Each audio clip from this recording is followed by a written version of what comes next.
Bonjour à tous, bienvenue sur Bouge ta créativité. Aujourd'hui, je te montre comment faire un bracelet en utilisant des perles à écraser et des perles cache-nœuds. Voici le très joli bracelet que je viens de me fabriquer grâce aux perles que j'ai trouvées sur le salon Creativa de Nantes. Pour fabriquer un bracelet comme le mien, il te faudra des perles, une pierre sertie, un fil d'acier, des pinces, des perles à écraser rondes, des cache-perles, un fermoir et des anneaux. Ah oui, et aussi une chaînette. Voici les jolies perles et la pierre sertie que j'ai trouvées sur le stand des perles de loisirs. Je te mets le lien en description de la vidéo. Commence par plier le bout du fil d'acier et passe la pierre sertie à l'intérieur. Ensuite, enfile la petite perle à écraser. Alors, c'est des perles qui sont toutes petites, c'est très minutieux. Et passe le deuxième bout dedans de sorte à ce que les deux morceaux, les deux extrémités du fil d'acier se retrouvent à l'intérieur de la perle. Comme ceci. Ensuite, avec une pince, tu vas serrer très fort sur cette perle à écraser. Alors normalement, il faut une pince spécifique. Moi, j'en ai pas, donc j'ai pris une pince normale. Ça marche très bien aussi. Ensuite, coupe le petit bout qui dépasse. Et puis maintenant, on va mettre un cache-perle par-dessus pour cacher notre perle à écraser. Donc là, c'est assez facile, on la met par-dessus, c'est rond, c'est très pratique et on la serre à fond avec la pince. Et en fait, ça reste rond, ce qui fait que ça fait perle et ça cache, c'est génial. Et en plus, ça tient mieux. Je recommande quand même de mettre un point de colle à bijoux sur chaque perle à écraser avant de mettre le cache-perle pour être sûr que ça tienne dans le temps. Ensuite, enfile toutes tes perles le long de ton fil. Une fois toutes les perles enfilées, tu vas pouvoir à nouveau mettre ta toute petite perle à écraser, refaire venir l'extrémité de ton fil d'acier à l'intérieur comme ceci en laissant une petite boucle. Alors moi j'ai mis un petit anneau justement au bout.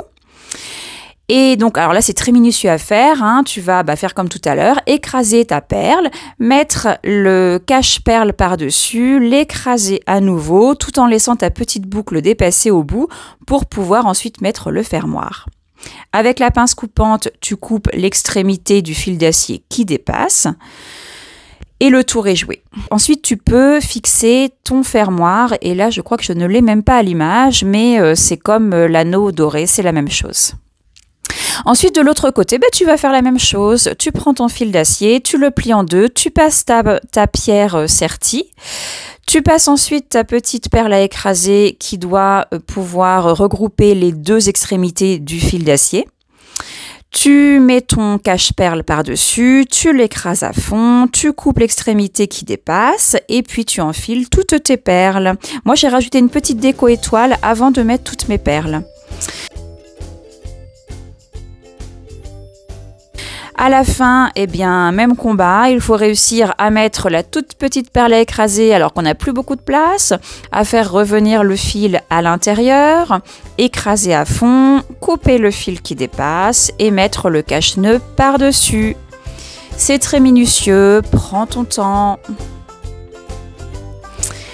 Ensuite, j'ai ajouté une petite chaînette dorée et puis un anneau doré au bout pour pouvoir l'ajuster sur mon poignet.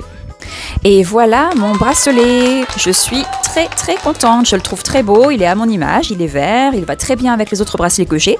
J'aime beaucoup l'accumulation de petits bracelets comme ça sur le poignet. Je trouve ça très joli. Et je suis très contente.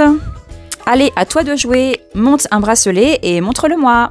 Et n'oublie pas, si ça t'intéresse, que j'ai un défi que j'ai mis gratuitement en téléchargement sur mon site internet bougetacreativité.com où tu peux retrouver des petits exercices créatifs d'environ 10 à 15 minutes par jour pendant 2 semaines. Je t'explique tout sur le PDF, tu peux aller le télécharger sur mon site.